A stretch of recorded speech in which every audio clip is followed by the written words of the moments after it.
Alright, mga minamahal, it's me again, Alicia nyo, nagbabalik muli para sa ating panibagong video. So, masasabi ko talaga na kapag nagpapatupad, itong si President Bongbong Marcos, literal na nilalagyan niya ng pangil. So, katulad na lamang nito. Ayan, napakita ko sa inyo.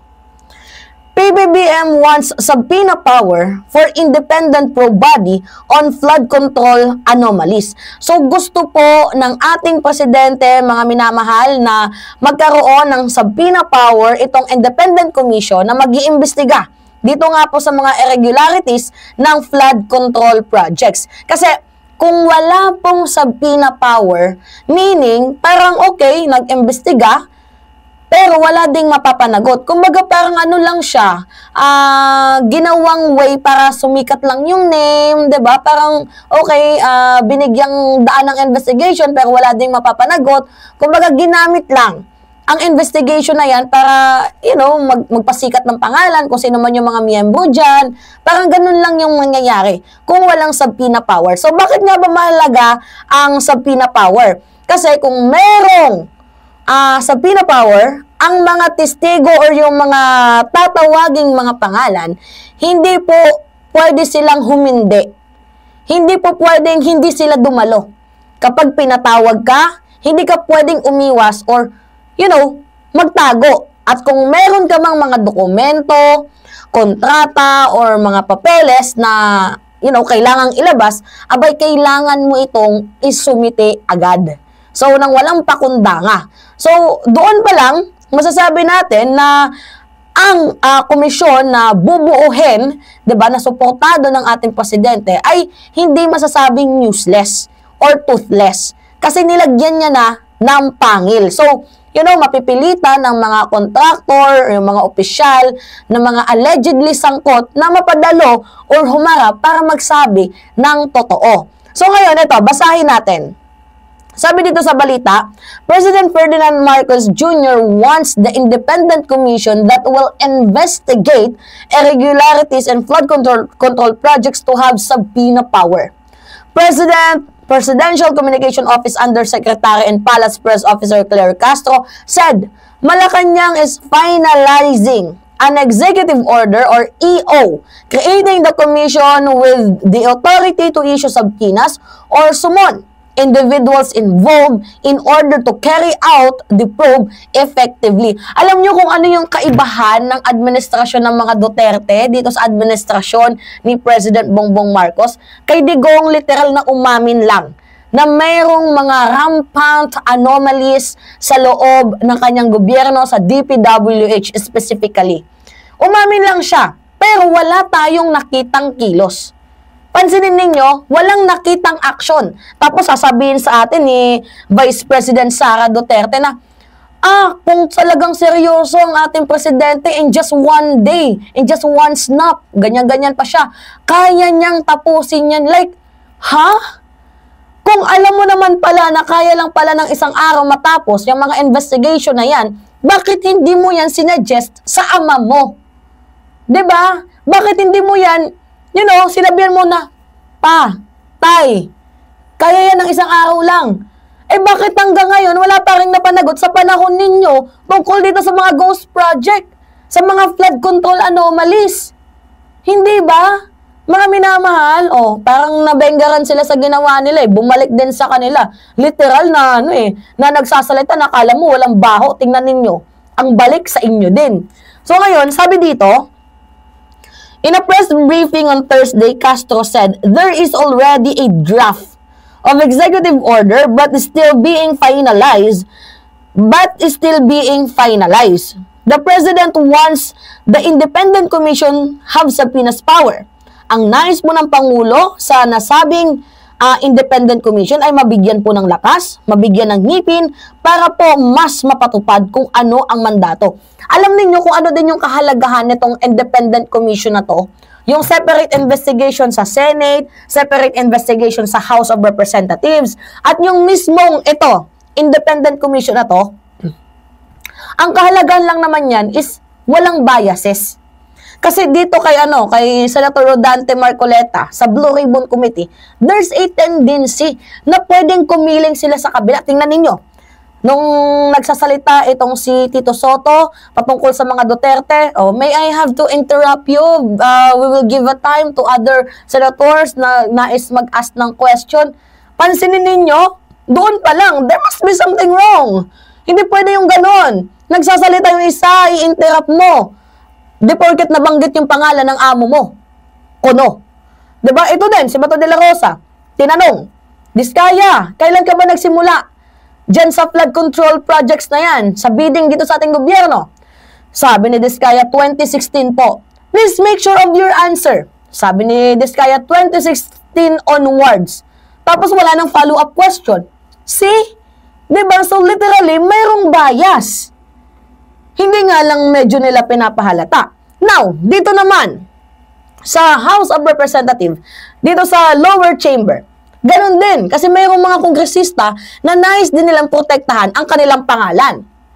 So, much better na magkaroon ng independent body na ang focus lahat. Hindi pwede yung district engineer lang kasi parang nagiging sacrificial lamb. Yung mga yan. Diba? Hindi pwede yung district engineer lang. Hindi pwede yung, tawag dito, yung nasa DE, diba? I mean, yung nasa DPWH. Hindi pwede yung sila-sila lang. Dapat managot din yung mga kongresistang sangkot and also yung mga senador na sangkot. Lalo pa tingnan ninyo, naghuhugas kamay ang iilan. Nadawit ang pangalan ni Villanueva. Sabi niya, hindi niya daw kilala yung DE na yan. And then eventually, sinabi niya na, hindi, nagkakasama lang naman kami niyan pero wala kaming contacts. Pero nakita natin na magkasama sa isang kampanya.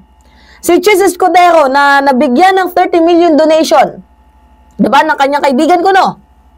Pero, makikita ninyo na mas pinaburan niya bilang contractor yung kaibigan niya. Kasi mostly, according kay Chel Jokno, di ba 80% lahat ng mga nakuha niya sa bidding, I mean 80 ang nakuha niya sa bidding ng mga proyekto.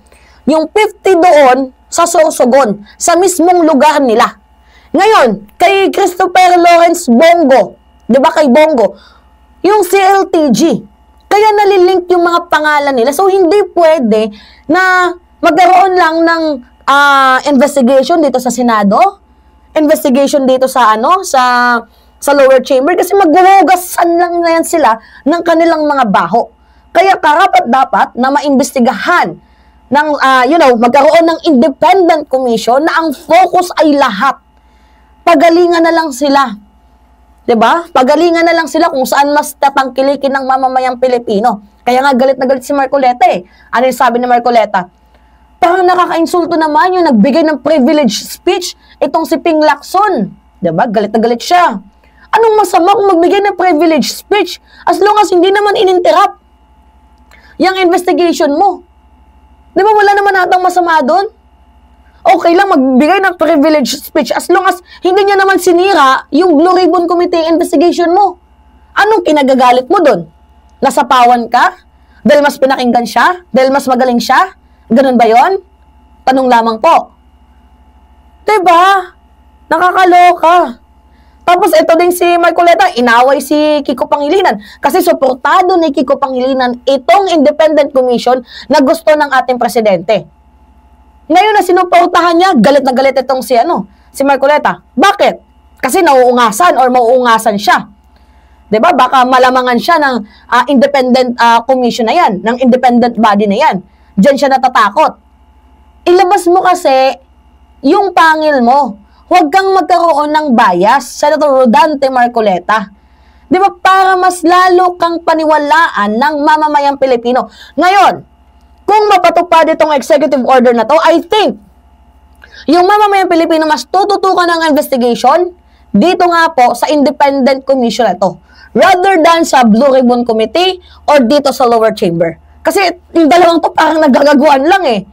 'Di ba? O, dito tayo sa mas centralized, mas focus, 'di ba? Lahat target, walang makakalusot. Alright, continue tayo sa pagbabasa. Ang dami ko ng add-ons dito, no?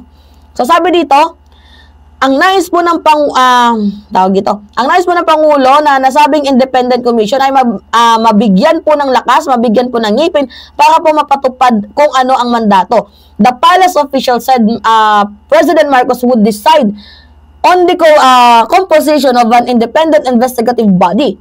President Marcos ordered a thorough investigation into flood control projects in the past 3 years after personally confirming some infrastructure project to be either substandard or non-existent. Ito, may problema din sa DBM. Diba? Itong DBM na to, hindi naman kasi trabaho ng putang inang kongreso na yan na reviewin lahat ng mga sinusumitin yung mga papel patungkol sa mga insertion. Totoo, hindi naman trabaho yan kasi ang trabaho lang naman ng kongreso ay mag-review. Diba? Ngayon, kung meron mang mga mali dyan, reflection dyan sa kongreso and also reflection din yan sa ating presidente. Kaya tama lang na reviewin, diba, ang NEP, ang DBM. Kung may mali, ipabalik. Tama nga yung ginawa ng kongreso, ibinalik sa DBM, diba, para tingnan nila kung ano bang may mali dyan. Dito nga sa mga budget insertion nila. Tama din naman yung naging kilos ng kongreso. Kaya, ito, paalala lang natin dito sa DBM, please naman, oo, gawin nyo naman yung trabaho ninyo. Kasi may mga nakita tayo, from 1M naging 70M. From 10M naging 70M. Merong 70M naging 10M na lang. May mga ganon. Tapos may mga proyektong tapos na, tapos binabayaran pa ulit ng gobyerno. Diba? Overpriced na nga, double funding pa. Angas naman. Ay, nako. Kaya tama lang na baguhin ang panibagong sekretary ng Department of Public Works and Highways eh. Nanggigigil ako. So ngayon kayo, mga minamahal, ano yung masasabi ninyo? Para sa akin, well, good. Diba? Para magkaroon ng pangil ang batas na ipapatupad. Diba? Itong independent commission, para nga po sa pag-investigate, investigative body ng ating presidente. Magkaroon ng pangil, hindi toothless. Pangit naman kasi, pa-imbestiga. In aid of legislation ko, ang iba naman, paano lang, pasikat, ganyan, papempem. Diba? Ang pangit ng ganon, dapat merong mapanagot. Hindi sapat na matanggal lang, dapat merong mapanagot. And you know, ganyan katapang ang ating presidente. Hindi siya natatakot. Diba? Dito nga po sa posibleng, pwede siyang balikan ng mga yan, pero hindi siya natatakot. Diba? Kahit sino, kaalyado ka man sa hindi, may ginawa kang masama, mananagot ka. Alright, yun lamang po mga minamahal. Yes, it's me again, Alicia nyo. Nagbabalik muli para sa ating panibagong video.